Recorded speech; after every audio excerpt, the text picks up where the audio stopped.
Fis-sigħat ta' wara li ħareġ ir-riżultat tal-vot dwar il-budget fil-Parlament kienu diversi l-aġenziji tal-aħbarijiet internazzjonali illi irrapportaw il-waqa tal-Gvern ta' Laurence Gonzi. Malta government falls after Prime Minister Gonzi loses majority. Hekk irrapporta l-BBC News tal-Ingilterra li qal illi Malta se tiffaċċja elezzjoni ġenerali wara li l-Gvern ikkollassa it-tnejn filgħaxija. Il-BBC irrapporta li l-Prim Ministru Laurence Gonzi tilef il-maġġoranza ta' siġġu wieħed fil-Parlament. L-Aġenzija tal-Aħbarijiet Internazzjonali Euronews tirrapporta bit-titlu Maltese Government Falls as Budget is Rejected. Tgħid li l-Gvern Nazzjonalista waqa' wara li tilef il-maġġoranza ta' siġġu wieħed li kellu fil-Parlament u li l-elezzjoni ġenerali se ssir f'Marzu.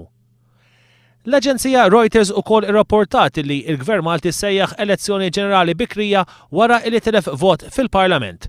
Malta calls March election after budget defeat kien it-titlu tal-Aġenzija Reuters li rapportat kif il-Prim Ministru Laurence Gonzi qal lill-ġurnalisti li se jxogħli l-Parlament fis-7 ta' Jannar u l-elezzjoni ġenerali issir fid-9 ta' Marzu. Bit-titlu Malta faces elections after Prime Minister loses majority, l-ABC News tirrapporta li l-Prim Ministru Laurence Gonzi tilef il-maġġoranza tas-siġġu fil-Parlament u bekk se jkollha ssir elezzjoni ġenerali.